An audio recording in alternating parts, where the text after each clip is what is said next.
Assalamualaikum warahmatullahi wabarakatuh.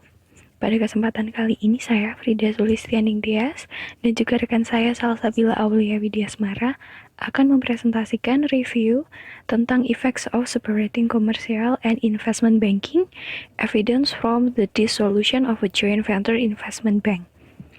Jadi untuk latar belakangnya sendiri, di Amerika Serikat berlaku dalam Undang-Undang Glass-Steagall tahun 1933, namun akhirnya pemisahan tersebut dihilangkan dengan adanya pencabutan UU tersebut pada tahun 1999. Kemudian terjadinya krisis di tahun 2007 hingga 2009, perbankan universal tersebut menuai kritik secara global bahwa kegiatan mereka mengambil kontribusi pada adanya krisis global. Kemudian selanjutnya menanggapi hal tersebut, Partai Republik dan Partai Demokrat di Amerika Serikat menyerukan reformasi kembali adanya pemisahan bank komersial dan bank investasi. Sehingga pengembalian dari pemisahan bisnis perbankan komersial dan investasi tersebut menjadi hal yang penting dalam agenda politik.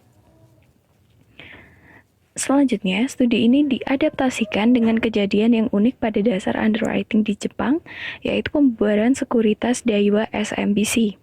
Bank investasi ini dibangun pada tahun 1999 yang merupakan gabungan dari Daiwa Securities Group atau DSG dan Sumitomo Mitsui Financial Group atau SMFG.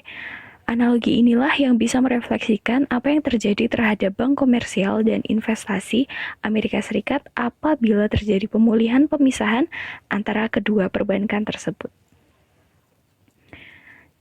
Lalu rumusan masalah. Masalah di dalam penelitian ini adalah bagaimana pengaruh dari diterapkannya kembali pemisahan antara perbankan komersial dan perbankan investasi atau sekuritas terhadap perusahaan mitra. Lalu kemudian tujuan daripada penelitian ini ialah mengetahui dan menganalisis tentang pengaruh dari pemisahan perbankan komersial dan perbankan investasi atau sekuritas terhadap perubahan mitra yang akan kehilangan manfaat dari kedua kombinasi perbankan tersebut. Hipotesisnya ialah, yang pertama, perubahan pada nilai perusahaan, di mana informasi pemisahan Daiwa Securities SMBC ini berpengaruh terhadap nilai pasar perusahaan mitra. Kedua, peralihan penjamin atau emisi. Pemisahan atau pembubaran Daiwa Securities SMBC berpengaruh terhadap pilihan perusahaan mitra atas underwriter. Yang ketiga ialah biaya underwriting dan diskon. Pemisahan atau pembubaran SMBC berpengaruh terhadap biaya keuangan perusahaan mitra, yaitu biaya underwriting dan juga diskon. Selanjutnya akan dipresentasikan oleh rekan saya, Salsabila Aulia. Kemudian selanjutnya adalah metodologi penelitian. Untuk data penelitian, data ini diambil dari perusahaan yang terdaftar dalam penjamin IPO, terdaftar dalam Daiwa Securities SMBC, periode April 1999 sampai dengan September 2009.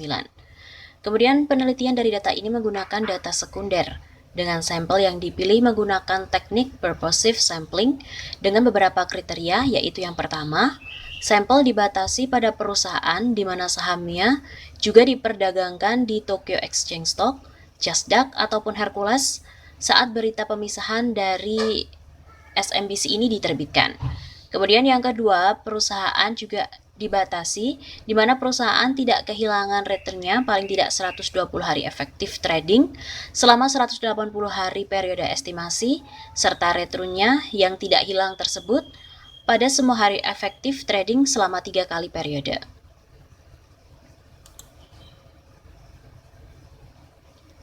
Kemudian selanjutnya untuk sampel dengan beberapa kriteria yang telah disebutkan tadi bisa diambil final sampel terdiri dari 124 perusahaan dan dipisahkan sesuai dengan perubahan pilihan underwriter, biaya underwriting, dan juga diskon dari SEO sebelum dan setelah pemisahan. Kemudian untuk variabelnya ada dua, yaitu variabel dependent dan juga independent. Untuk variabel dependent ada CAR atau Cumulative Abnormal Return yang merupakan selisih antara return atau tingkat keuntungan yang sebenarnya atau actual return dengan tingkat keuntungan yang diharapkan. Kemudian yang kedua adalah switch yang merupakan model dummy yang mengindikasikan nilai dari perusahaan di mana SEO underwriter dialihkan dari SMBC menuju bank investasi yang berbeda. Kemudian yang ketiga adalah fee, merupakan rasio antara SEO underwriting dengan SEO proceed. Dan diskon yang diukur dari harga penutupan pada IPO dikurangi SEO harga tawar dibagi dengan SEO harga tawarnya. Yang selanjutnya adalah variabel independen. Terdapat 4 variabel independen. Yang pertama adalah bank-firm relationship atau hubungan antara bank dan perusahaan dengan indikator yaitu loan dan juga after. Kemudian ada karakteristik perusahaan dengan indikator low coverage dummy, net leverage, current ratio, tangibility, size, age, number of analysts. Kemudian ada dividend payment dan juga cash holding. Kemudian untuk yang ketiga adalah karakteristik SEO dengan indikator SEO proceed, stock volatility, reputation, dan juga multiple SEO dummy. Dan yang terakhir adalah karakteristik IPO dengan indikator months from IPO, IPO fee, IPO underwriting, IPO expected proceed, revision in IPO proceed.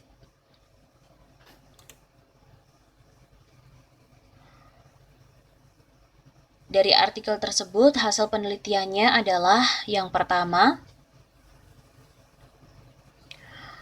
pembubaran perbankan komersial dan investasi berdampak pada karakteristik perusahaan.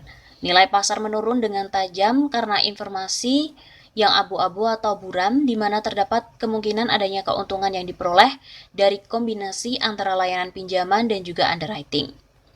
Kemudian yang kedua adalah implikasi dari pembubaran ini terhadap pilihan dari perusahaan mitra atas pihak penjamin emisi melalui SEO.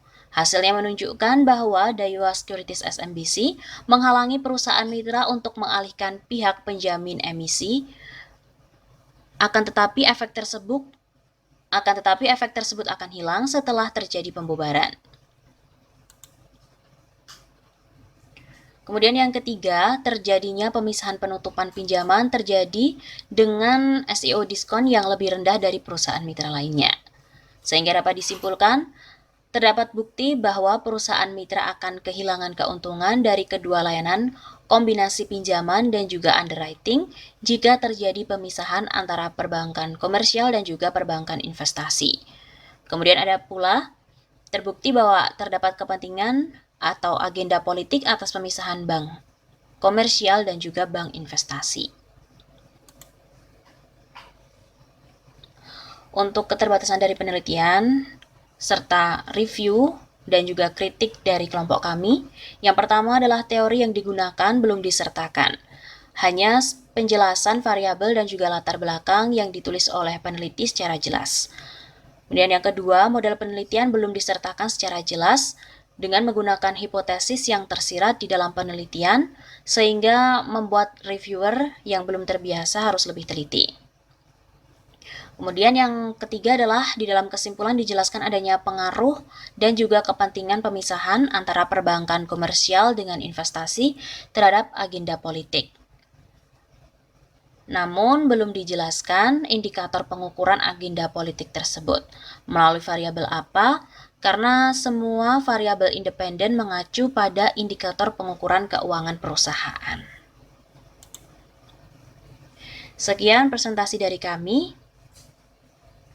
Silakan jika ada pertanyaan atau kritik terhadap apa yang sudah kami sampaikan. Terima kasih. Wassalamualaikum warahmatullahi wabarakatuh.